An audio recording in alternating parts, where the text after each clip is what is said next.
Elles sont connues pour leur beauté. Elles pourraient malheureusement disparaître d'ici 50 ans. Les plages de l'île Maurice sont peu à peu grignotées par les eaux. La montée des eaux provoquée par le réchauffement climatique est déjà une réalité pour les habitants.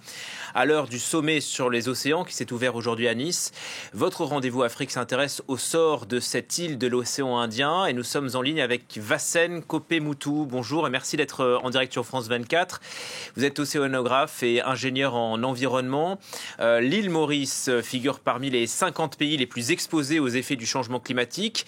Quelle est la réalité que vous constatez, vous, sur place? Vous voyez plus de changements de météo, plus d'inondations, plus d'érosion? Oui, effectivement, en tant que petit État insulaire, avec environ 250 kilomètres de plage, on voit régulièrement justement l'effet de l'érosion sur les plages, et ça, ce sont des effets assez marquants, puisque ça cause de gros problèmes au niveau des infrastructures, au niveau des plages publiques et des hôtels. On a aussi beaucoup plus de pluie diluvienne, donc qui amène beaucoup plus de sédiments terrigènes dans la mer. On a des soucis avec le blanchiment des coraux, l'acidification de l'eau de mer. Et en tant que petit État insulaire, effectivement, on dépend de la mer. Donc, avec le réchauffement climatique et le niveau de la mer qui monte beaucoup plus vite qu'ailleurs, donc on a environ un chiffre de 5,8 mm par année, ce sont des chiffres assez inquiétants qui font que c'est un gros défi pour l'île Maurice aujourd'hui de préserver ces belles plages. Vous diriez que la principale menace, c'est la montée des eaux, la hausse du niveau de la mer qui dépasse donc la moyenne internationale? Oui, tout à fait. Donc, le niveau des eaux qui monte beaucoup plus vite. Ensuite, la fragilisation de notre écosystème marin par rapport à l'acidification de l'eau de mer et aux hautes températures, ça crée de gros soucis parce qu'en fait, c'est la nature qui nous protège des impacts des vagues et qui nous donne justement ces plages de sable fin. Quand les coraux sont en bonne santé, quand les récifs sont en bonne santé, on a de belles plages. Mais quand on a des récifs qui sont affectés par le changement climatique, la température qui monte, l'acidification et le niveau de la mer qui monte, à ce moment-là, nos plages sont grignotées et du coup, ça crée de gros défis pour notre pays. Depuis quand vous voyez ce changement? Alors, ce changement, on le voit graduellement depuis une quinzaine d'années, mais il a tendance à s'accélérer. On pensait que le changement climatique, ce serait quelque chose de linéaire, donc quelque chose qui évoluerait de façon plus ou moins stable. Et aujourd'hui, on se rend compte que le changement climatique, les impacts du changement climatique évoluent de façon exponentielle. Donc, l'accélération du niveau de la montée, de la montée des eaux est de plus en plus visible. Et ça, c'est un autre souci. C'est que cet effet s'emballe, l'effet du changement climatique s'emballe. Par rapport à nos îles qui sont très vulnérables, c'est un gros souci. Est-ce que vous avez des données sur la hausse de la température de l'océan qui vous entoure? Là aussi, donc, il n'y a pas de doute sur le réchauffement. Est-ce que ça s'accélère plus vite qu'ailleurs? Alors effectivement, on se rend compte que les 600 premiers mètres, donc les océans font environ 4000 mètres de fond, les 600 premiers mètres se sont réchauffés d'environ 0,5 à 1 degré. Et il faut savoir que quand les océans se réchauffent, on a aussi un souci par rapport à l'oxygène dissous, donc puisque les poissons respirent l'oxygène qui est dissous dans l'eau de mer.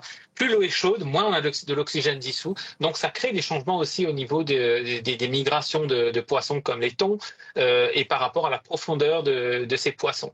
Et sachant que Maurice a une vaste zone économique exclusive de plus de 2,2 millions de kilomètres carrés et qu'on dépend aussi, à part du tourisme, également de la pêche par rapport à nos revenus. Donc ça cause aussi également des soucis à ce niveau-là.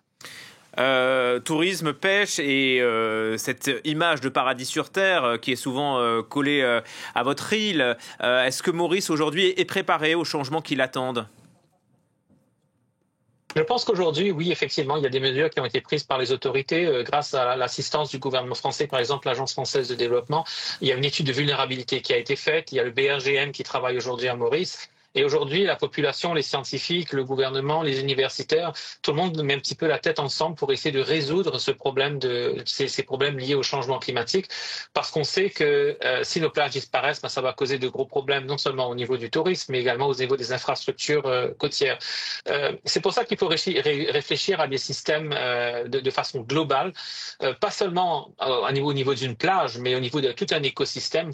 Et en tant que scientifique, je me suis rendu compte très rapidement qu'on a beau avoir toutes les murs, toutes les modélisations, tous les systèmes d'ingénierie possibles, finalement c'est la nature et c'est la qualité de l'écosystème et de la biodiversité qui font et qui nous protègent. Il faut aider la nature à nous aider.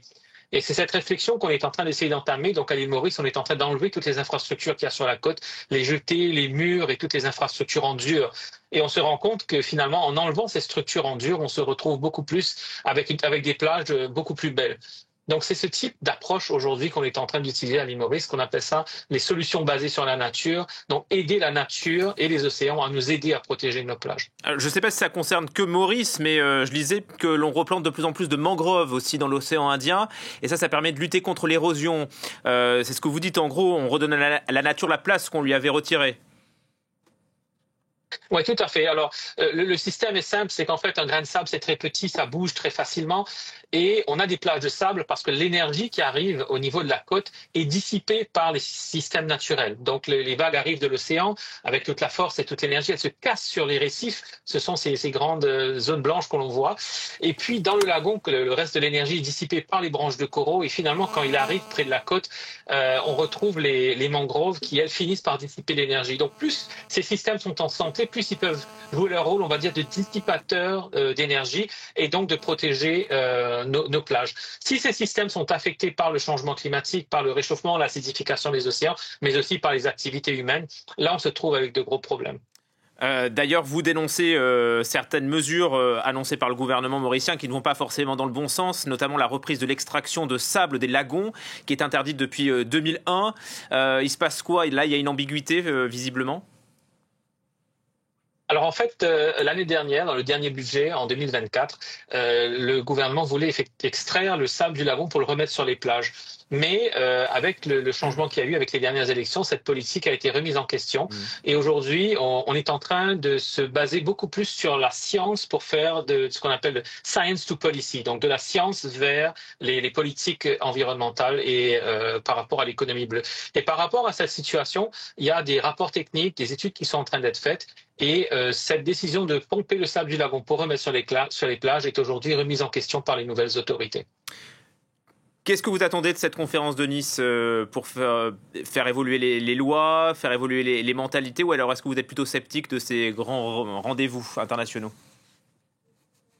Alors, ces grands rendez-vous internationaux, c'est le moment de coordonner ces efforts. C'est les moments non seulement de parler, mais de penser à l'avenir. Parce que les océans, c'est pas quelque chose qui appartient à un pays, c'est quelque chose de commun. Les océans circulent entre les différents pays.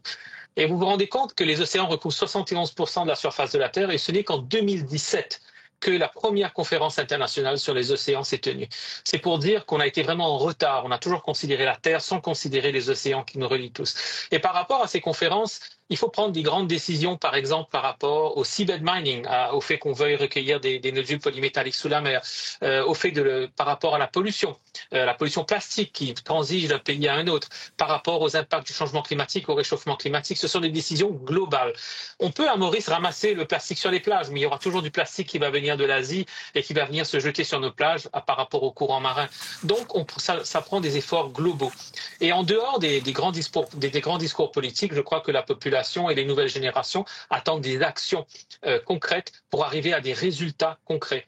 On sait aujourd'hui que les océans, on ne pourra pas vivre sans les océans qui produisent la majorité de l'oxygène qu'on respire, qui donnent à manger gratuitement. C'est la sécurité alimentaire à travers les poissons à plus de 200 millions de personnes en Afrique. On sait qu'aujourd'hui, on ne pourra pas refaire les mêmes erreurs qu'on a fait sur Terre dans les océans. Et c'est le moment d'agir en amont pour éviter que ce genre de choses n'arrivent. Et l'espérance qu'on a, et le thème de la conférence de Nice, c'est mobiliser les gens et les actions pour protéger et utiliser de façon durable les océans.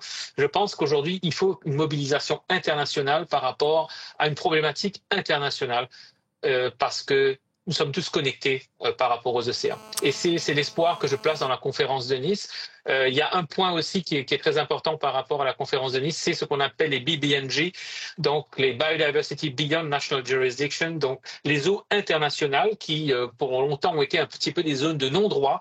Aujourd'hui, à travers cette conférence, il faut pousser à ce que ces accords internationaux, qui sont là pour protéger la biodiversité en dehors des eaux territoriales, puissent être votés, puissent être dans les pays, domestiqués dans les lois de tous les pays, pour que ces ressources soient vraiment le patrimoine de l'humanité.